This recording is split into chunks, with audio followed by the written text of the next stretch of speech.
Hey guys, welcome back. So I got a new phone with a new camera, so the video should be a little better. Anyway, let's jump back to it. Been a while since we had an update. I've been very busy with work, so I haven't worked on the car, but we got some work done finally, worth reporting. The car is basically aligned at this point. The only thing left, I got to tighten some bolts in the back, and that's it. Let me talk about how we did this. I'll try to keep this kind of quick, because I don't think this is all that great of a method, but I think I got it done. Okay, so you got camber and toe. Those are like the big ones, and then the front, there's caster. We didn't really mess with caster. I just kind of set it up what I think will be okay. I don't have the tools to measure it. I've done this on my blue car, so we'll see if that works. Let's talk about the rest of it. We've done the alignment on this thing like 3 times now before we've come up with what you see today. So what we settled on, so the rear has positive camber of 0.2 degrees. So it's almost straight up and down, but it's slightly canted this way. Normally you have negative camber, but we have positive camber. But that's on purpose because when you launch the car, it's going to squat and it'll basically called gain camber, so it'll go more negative, which will hopefully end up at 0, where we'll get maximum forward traction. So both rear tires are at positive 0.2. We ended up at like half a degree for a while, and it just didn't look right. I think that was too much. So now we're at positive 0.2. The rear toe is effectively like almost 0. I think it's like 1/32 toe in on each side. So a 1/16 total. Not much, but a little bit. That's supposed to help with stability. Kind of hurts your traction, but it's a good trade-off. Stability, if the car is not stable, you might get out of it, and that definitely hurts your forward progress. So a little stability can kind of like help you stay in it, which ultimately makes the car faster and easier to control. Now here's the thing, when you measure what I did, I'll try not to make this boring. What I did was I put like a spacer on the rim. I didn't use a tire, I used the rim. Actually, I did use a tire for the toe. So I had a 4-foot level going across the sidewall. And if you look over here, there's a mark on the ground, and then 4 feet up there, there's another one. And I just measured the distance between the marks, and that tells you your toe. But what it doesn't tell you is your thrust angle. So basically the 2 tires, like this tire could be turned this way and that tire could be turned this way, and your toe could be good, but the back of the car, instead of the car going straight, it'd be pushing the back this way. So I wanted a way to try to measure that too. I tried several things. I ended up, these pieces you see on the ground here, these are, I basically used the center of the rim on all 4 corners and spaced off of the rim a certain distance. I tried using the frame rails, the sidewalls. What I ended up going with was off the rim. If I do all 4 off the rim, when I got the pieces down on the ground, I took a tape measure and I measured like the spacing side to side and diagonal and all that, and it looked dead on. So I was like, okay, I think these metal lines are parallel with the car. So once I did that, I checked my rear thrust, and it is slightly, I think it's this way, but it's like a teeny tiny amount. Nothing that I'm going to be able to adjust and fix. And it's almost 0. So we kind of got lucky that that's pretty close. Within the range of error of taping metal to the floor and all that kind of stuff. So that part looked pretty good. It was also important to have that for the front because I needed to do the, well, we said the camber and the toe, but we also had to do the steering, which I guess is tied into the toe, but anyway, I needed my steering wheel straight, and this took a little bit. It took some math. Maybe I'll show you guys what I did. You might see some lines on the floor. Let's see, I'll try to jump over here. I'll show you what we did. Okay, so here's what we did. Our pieces on the floor, those metal bars, are 84 inches across. And then if this is looking at the front of the car, this is like the center. This was the rear. So I basically had a point, and I pulled off of here, and I pulled off of here. And so what I found, this is before doing the alignment, was when I did my toe, in the back I had this number, in the front I had that number, so basically the front's toed out way too much, and the wheels are crooked.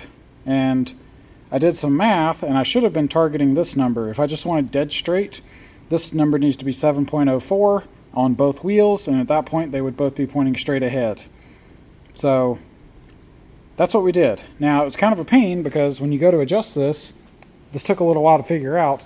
I basically adjusted this one, and I had this whole contraption set up. I already took it apart, but whole bunch of crap that kept straight edges and tape measures and a bunch of nonsense, but it worked, sort of. And I did this one, got it good, went over here, did this one, got it good, backed up. I was about to call it done, and I decided to go back and check this one, and it was off. And I'm like, huh, okay. I think it was off. But then I looked at the steering wheel, and my steering wheel had turned. So, oops. So I had to redo all of it. Turns out when I was adjusting the steering, it kept turning the steering wheel. So basically I'd make a small adjustment, I'd have to go center the steering wheel, and you go back and forth and just iterate until the steering wheel's straight and the wheel is pointing the right way.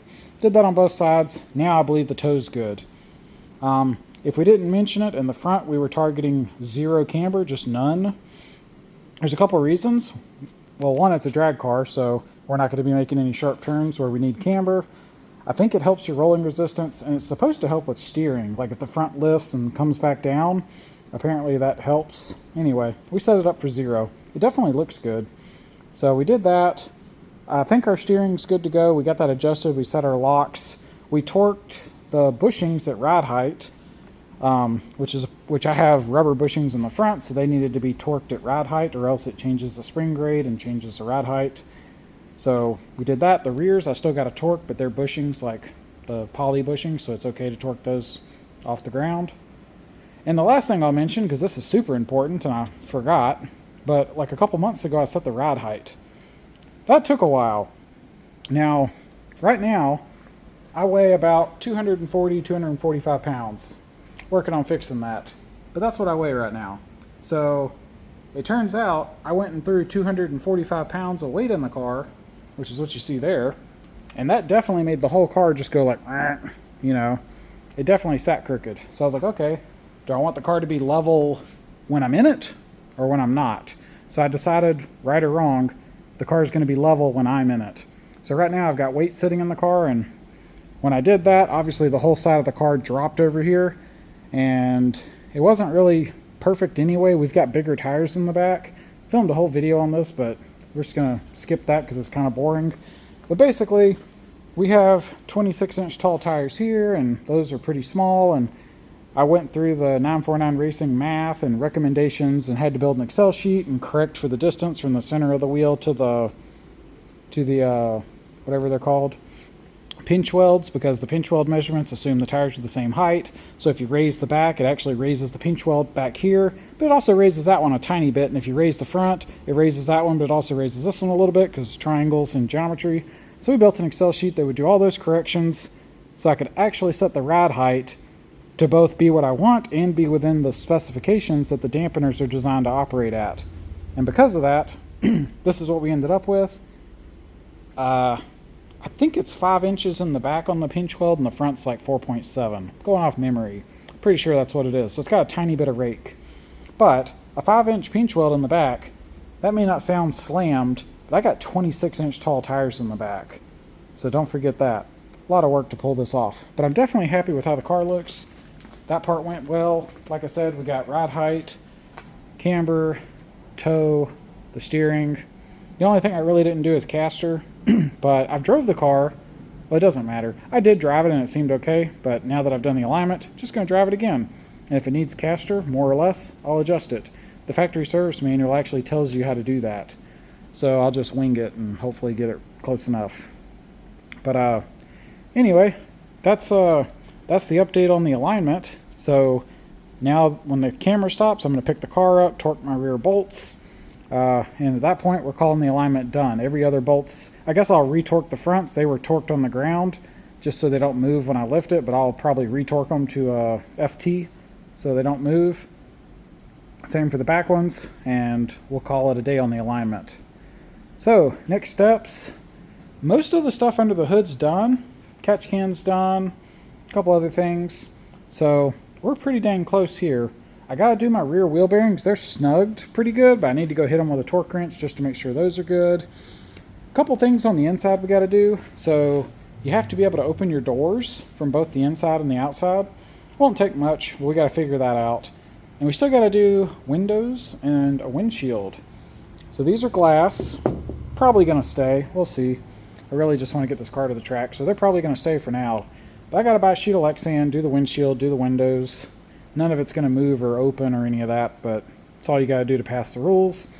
So we got to do that. We have our old windshield sitting over here.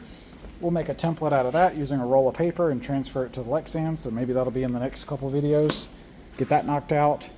That's some of the only work that's left. For whatever reason, we lost our volt gauge. It just quit working. So I'm not sure if this is an infantile failure or why it broke. I really don't know yet, but it's cheap. We're just going to swap it out. It actually has plugs on the back, so I can just buy another one and then pop it out and pop a new one in and plug it in, and it should be easy. If they keep failing, we'll have to figure out why. But hopefully, it's just a one-off issue. So we'll see about that. But yeah, the car is really close. I got to go to the track. I might even go tonight. We'll see. But I got to get some methanol. We got to get this thing switched over to methanol. I want to delay that as much as possible, just because I don't want the car sitting with methanol for like a month or two when I'm not racing it. And there's really no benefit of methanol until I'm at the track. So we'll see. One idea would be just grab some E85 and go ahead and get it to the track and make a few passes and just shake it down, because you never know, something could break really bad on the first pass, or hell, my transmission could be slipping, and you know, actually that's probably not a bad idea. So we may go to the track and just run like low boost, like 10 or 15 pounds or something on E85 with no intercooler. That should be okay. So we may just do that, shake it down, make sure the trans is good, make sure all this work we did is actually working. And if it looks good, swap it to meth and then start turning it up. That's probably a good plan. So we kind of covered everything that's the car. I think that's pretty much everything the car needs, because it runs and drives, so that's probably about it. The last big item is going to be a trailer. I've been looking into them. I haven't decided what I'm going to buy. If anybody's watching this video has experience with car haulers, I'd love to hear your opinion, because I really don't have a place to put like a big enclosed trailer, so that's pretty much off the... not going to do that. I need like a regular trailer, and I'm tempted to just buy like a 16-foot car trailer, like a car hauler.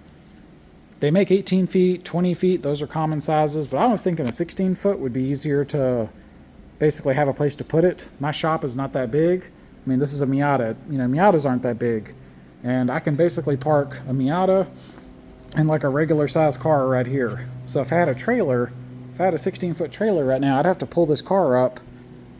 I don't even know if a trailer would fit here, to tell you the truth. Maybe it would. Maybe a 16-foot trailer would fit in here if you move the car forward, because I think a 16-foot trailer is actually like 20 feet long. So this line, I think, is the middle of the shop. So from there to the door, that's probably close to 20 feet already. So yeah, it's going to be tight if we get a trailer in here.